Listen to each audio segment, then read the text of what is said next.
कल से कांग्रेस पार्टी ने जिस तरह से तथ्यों को तोड़ मरोड़ कर रखने का प्रयास किया है, ये अत्यंत निंदनीय है और मैं इसकी निंदा करना चाहता हूं।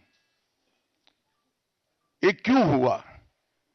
क्योंकि भारतीय जनता पार्टी के वक्ताओं ने संविधान पर, संविधान की रचना के मूल्यों पर, और जब जब कांग्रेस या भारतीय जनता पार्टी का शासन रहा तब शासन ने संविधान के मूल्यों का किस तरह से मूल्यांकन किया, संरक्षण किया और संवर्धन किया, इस पर फैक्ट के साथ भारतीय जनता पार्टी के वक्ताओं ने अनेक उदाहरणों के साथ जनता के सामने विषय रखे और उसमें वो तय हो गया कि कांग्रेस पार्टी आंबेडकर जी विरोधी पार्टी है, कांग्रेस पार्टी आरक्षण विरोधी पार्टी है, कांग्रेस पार्टी संविधान विरोधी पार्टी है, कांग्रेस पार्टी ने सावरकर जी का भी अपमान किया,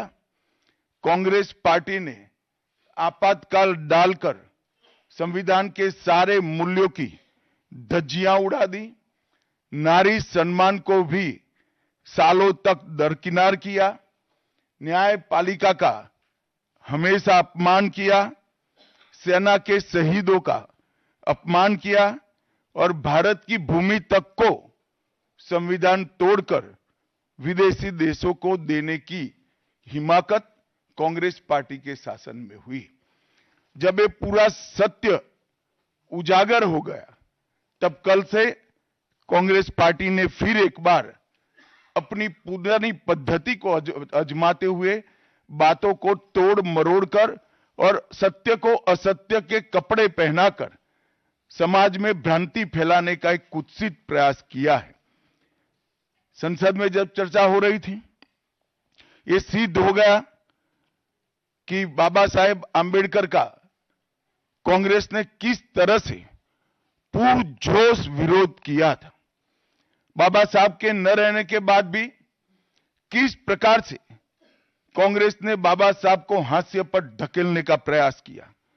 जब संविधान सभा अपना काम कर चुकी, चुनाव हुआ 1951-52 में और 54 में, दोनों बार कांग्रेस ने बाबा साहब को हराने के लिए कोई कसर नहीं छोड़ी। यहां तक कि फ्रेंडली चुनाव होता है, स्पिरिट वाला चुनाव होता है, ऐसा चुनाव भी नहीं था। विशेष प्रयास किया गया और वो उनकी हार को सुनिश्चित किया गया। जहां तक भारत रत्न देने का सवाल है, कांग्रेस के नेताओं ने कई बार खुद ही अपने आप को भारत रत्न दिए हैं। 55 में नेहरू जी ने खुद को भारत रत्न दे दिया, 71 में इंदिरा जी ने खुद को भारत रत्न दे दिया और 1990 में बाबा साहब को भारत रत्न तब मिला जब कांग्रेस पार्टी सत्ता में नहीं रही और भारतीय जनता पार्टी के समर्थन वाली सरकार थी। 1990 तक कांग्रेस पार्टी बाबा साहब को भारत रत्न न मिले इसका बड़े जतन से प्रयास करती रही, यहां तक कि बाबा साहब की जयंती को भी, 100वीं जयंती को भी मनाने का मना ही कर दिया गया। नेहरू जी की आंबेडकर जी के प्रति नफरत जग जाहिर है। नेहरू जी की खुद की किताब selected works of Jawaharlal Nehru second series volume 16, इसके भाग 2 की पृष्ठ संख्या 532 पर एक पत्र का उल्लेख है। जब बीसी राव ने नेहरू जी को पत्र लिखकर कहा कि आंबेडकर जी मंत्रिमंडल से इस्तीफा देकर जाने का मन बना रहे हैं, तब नेहरू जी का ये जवाब था, आंबेडकर के जाने से मंत्रिमंडल में कोई फर्क नहीं पड़ने वाला है। आंबेडकर जी के महान योगदान का मूल्यांकन जवाहरलाल जी किस तरह से करते थे, इससे बड़ा कोई उदाहरण नहीं हो सकता।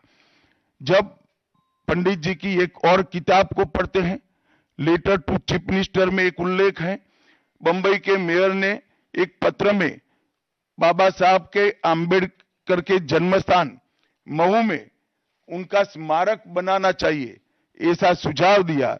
18 जून 1959 को पंडित जी ने कहा, सरकार के लिए स्मारक स्थापित करना बिल्कुल सामान्य बात नहीं होगी। आमतौर पर स्मारक निजी पहल से किया जाता है।